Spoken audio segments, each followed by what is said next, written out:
and has been attracting a huge audience ever since. Zookeepers were initially concerned that the calf's mother, 20-year-old Pori, might reject her firstborn. But according to zoo officials, the mother has become accustomed to the new situation and is doing a fine job in raising little Tana. Elephants are very sociable animals. It's hard to believe that this cute little one will be that big and heavy one day. Unfortunately, the African elephant is on the endangered species list, mainly due to the ivory trade. Ivory comes from the elephant's tusks and has been made into jewellery, fishing hooks and knife handles, among other things. The government has banned the trading of ivory. However, there is always someone willing to buy products, and poachers go to work to supply goods. While little Tana is safe here with her mother, under the watchful eye of zookeepers, it's the plight of her species that should be catching the crowd's attention. Hopefully, the awareness she is bringing will be enough to change people's attitudes. It must have been a busy day for the storks, because on the same day Tana was born, so was Alban, a male dwarf hippopotamus. After being pregnant for 173 days, his 13-year-old mother, Aeanis, gave birth to the 2-kilogram baby. Alban has since gained about half a kilogram each day. Dwarf hippopotami, whose natural home is the forests of West Africa, are also a rare and endangered species due to the destruction of its habitat. Fortunately, there are a number of natural parks on the Ivory Coast and Guinea where the hippo enjoys protection. The dwarf or pygmy hippo has some unique features, like the fact that it can close its nose and ears underwater. He is a water dweller and in the sun loses water through the skin very quickly, about 5 times as fast as humans. The little hippos are very shy animals, preferring to live alone. By the time he is 5 months old, he will weigh 10 times as much as he did when he was born. That sure makes him a bouncing baby boy.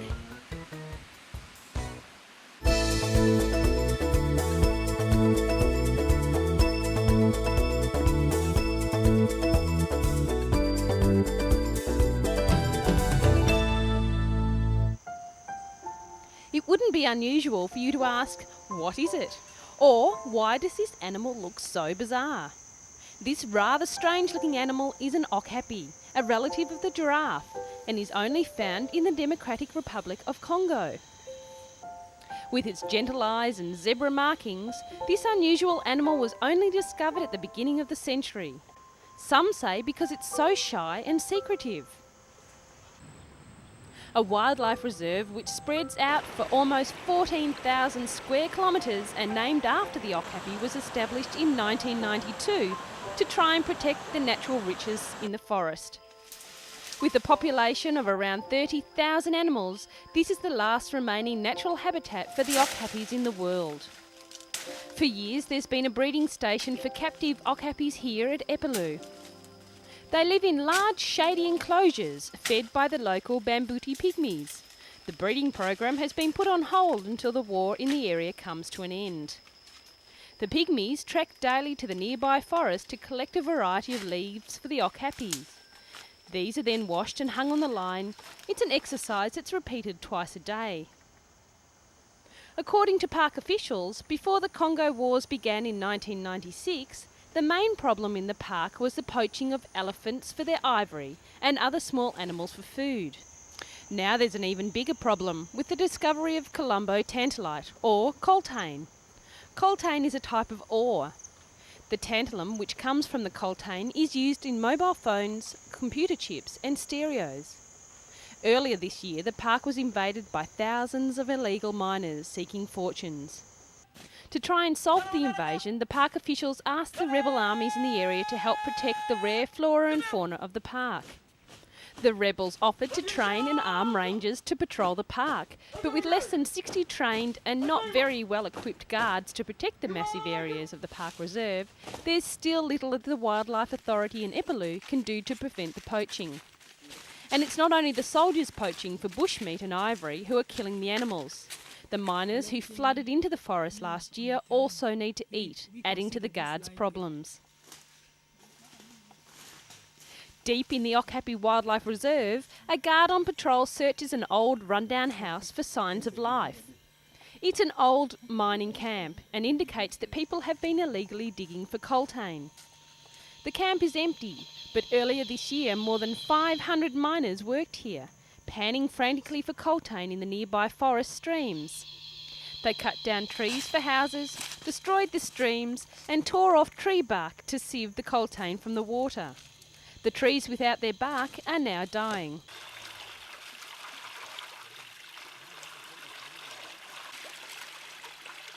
Further on, a patrol finds a group of miners quietly at work.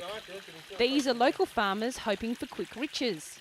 Caught by the guards, their equipment is confiscated and they're led off to jail at the Wildlife Reserve headquarters. According to the rangers, the patrols are helping to curb the destruction of the huge forest.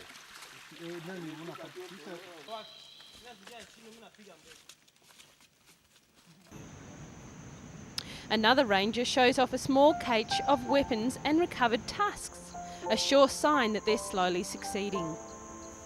The Okapis have survived the turmoil in the chaotic Central African country, but whether they will survive this new invasion remains to be seen.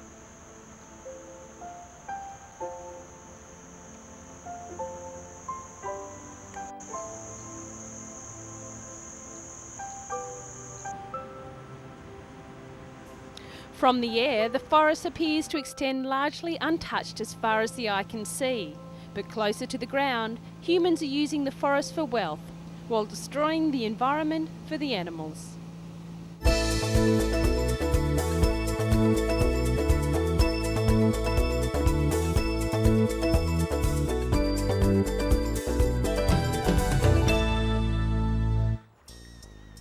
Here at the London Zoo, an international campaign is on to save one of the most mystical and mysterious creatures of the oceans, the seahorse.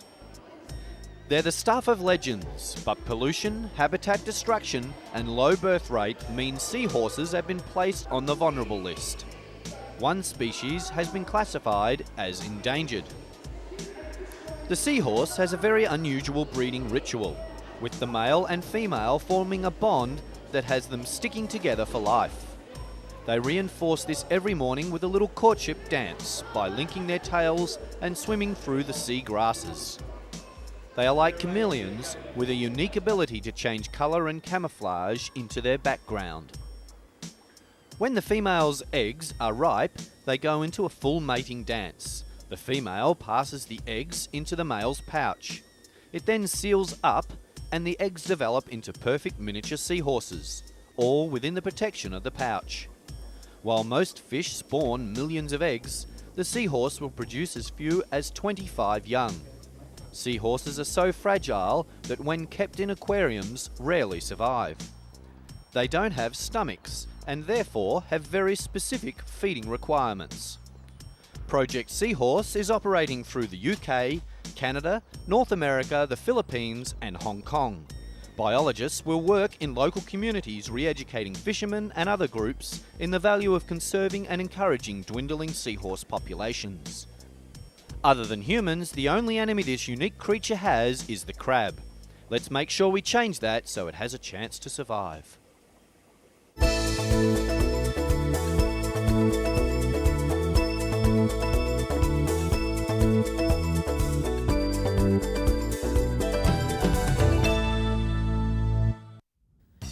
It's a beautiful, crisp morning and the trainers are out for their morning exercise. It's an image that most people around the world can recognise.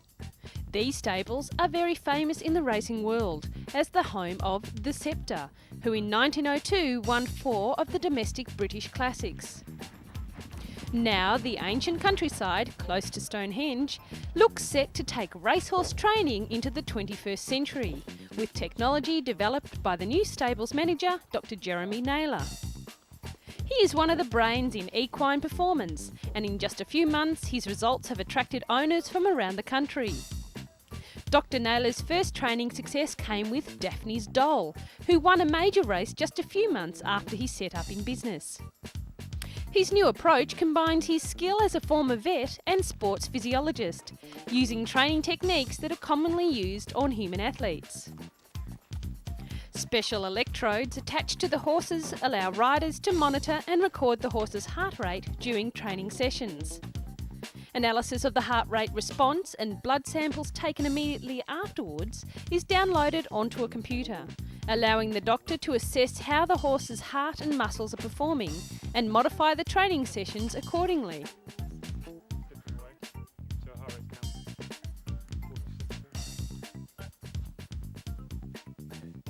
His scientific approach of using traditional training methods keeps the horses happy and willing to race, while getting the best result out of the animal.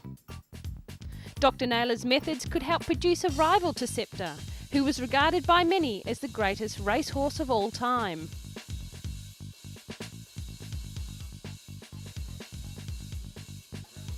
The stables have become a scientific testing environment, and so far the results have been so positive that the next champion could only be a gallop away.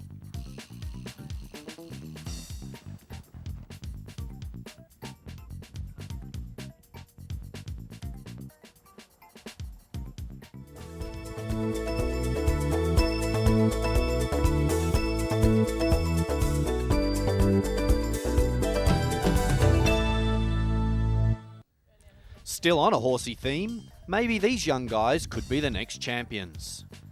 They are the first test tube foals born in Europe, using a technique that could be used to produce genetically modified horses. The two foals were born as part of a program designed to produce champion show jumping, dressage and eventing horses. They were created by a revolutionary technique where a single sperm is artificially fused with an egg and monitored for 11 days before being placed into a surrogate mother.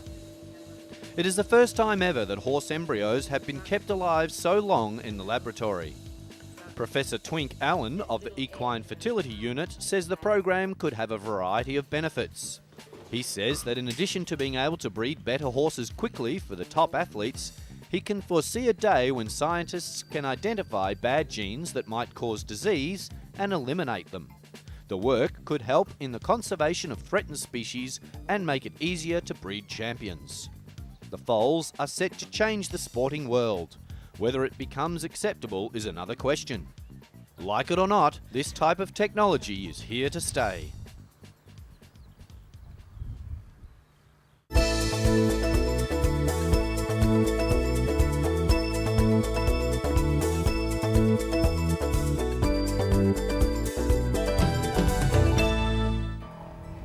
On a sunny morning off a coastal village in Vietnam, fishermen start a new day feeding lobsters in their pens. In 1992, the industry was small, with around 10 cages. Now, thanks to the research by a scientist, the industry has grown and there are around 1,000 cages. This growth has helped the local fishermen, who have been working with the scientists to learn all about breeding lobsters.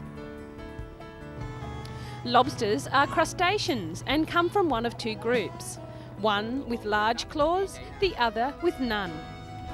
They are covered by a strong shell that is reinforced to protect the internal organs and the head. During mating seasons, the females can carry up to 600,000 eggs. That's heaps of brothers and sisters to have to share with. Scientists from the Agricultural Research Institute are frequent visitors to the spawning lobster pens to see how the breeding is going. But the path to success today is not easy. It took Thu and her staff nearly 10 years to do their research, and they don't have much funding for laboratory work. In the early 1990s, when she was experimenting with different methods of breeding the two species most suited to the local conditions, the ornate rock lobster and the green scalloped lobster, she found the best way was to work with local fishermen. They have helped her experiment in raising lobsters in their natural environment. Since the first trials, many local families have started breeding lobsters, and they've learnt a lot about Thu's finding on stocking and feeding. Thu has learned from them too. Vietnam exports lobsters to China, Japan, Hong Kong and Thailand. Economically, raising lobsters has made a great contribution to creating jobs and stabilising the lives of the fishermen, Thu said. Scientifically, we need to study more in order to make this business sustainable. For example, we need to actively breed pre-juvenile lobsters and their food, she added. For the local fishermen, breeding is much safer than the traditional method of deep-sea diving for lobsters. They have built thousands of pens, which are placed about 4 metres deep. The fishermen purchase tiny juvenile lobsters that are dredged from the ocean and feed them twice daily with small fish. However, Thu and the fishermen are discovering environmental issues that need to be addressed. The uneaten food, which rots and emits poison, threatens the lobster stock. Fishermen are therefore advised to dive to the bottom of their pens to scrape up the uneaten food and to bury it on land.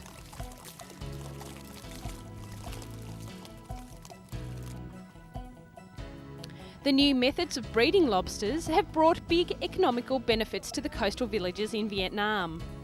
This year, the price of lobsters has ranged from $22 to $28 per kilogram. Thanks to the lobsters, the fishermen's lives have changed dramatically.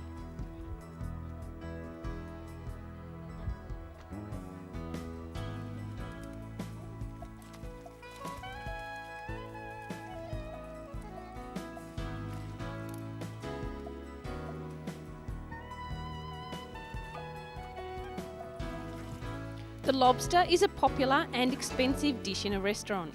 The research has allowed the fishermen to produce prime stocks. It has also allowed more control over the breeding. Science is often working with industry to find a quicker, cleaner and more environmental way to develop products. This research has given the people of the village a positive growth and allowed them to have a better lifestyle while taking care of the lobster stock and the environment.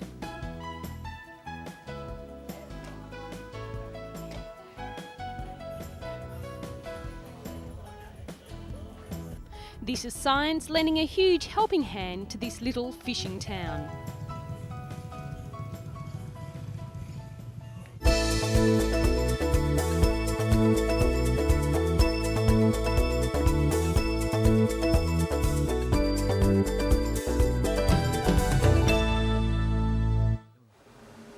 The busy bumblebee goes from flower to flower, making honey from the sugary liquid produced, called nectar.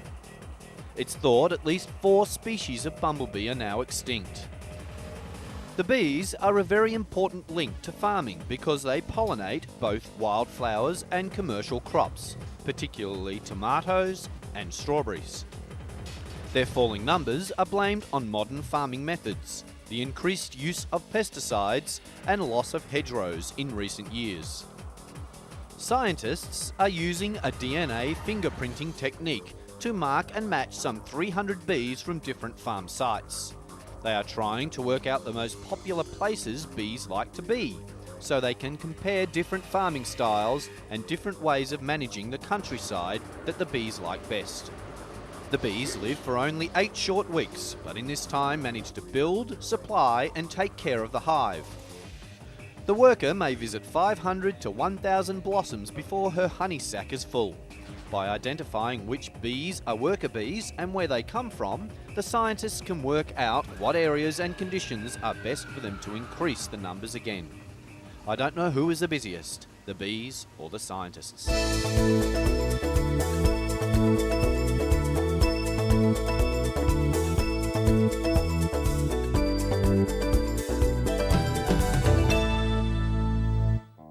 And now for an unusual story to finish up with. Here at the Samat Prakan Crocodile Farm, 30 kilometres southeast of Bangkok, rare baby crocodile Siamese twins were born joined at the hips. The tiny pair have been attracting attention from far and wide. But the park's executive director doesn't know how to take care of the rare twins and has launched an internet appeal for advice. More than 200 baby crocodiles have hatched at the farm every day. But it's the first time the carers have had to deal with co-joined or Siamese twins. The reptiles seem to be in good health and each has its own separate internal organs. The major problem is they share the same anal cavity. The vets say it's too soon to operate, to separate the tiny pair. Female crocodiles lay between 4 to 21 eggs in a nest. Usually 60% of the eggs are lost due to predators or flooding. The baby crocodiles are born with an egg tooth, which they use to cut themselves out of their egg. When the mother crocodile hears her babies, she digs them out of their covered nest and carries them down to the water in her mouth. Not something I'd like to experience. Siamese babies are formed when the twin embryos fail to separate after the 13th day of fertilisation. The name comes from famous twins Eng and Chang, who were born in Siam, now Thailand. It seems Thailand is now producing another famous pair. Samat Prakan Crocodile Farm is said to be one of the largest in the world and has about 150,000 of the reptiles. So if you want to see some unusual sights, you better snap to it. We hope you've enjoyed our animal special. We look forward to seeing you next week on Totally Awesome.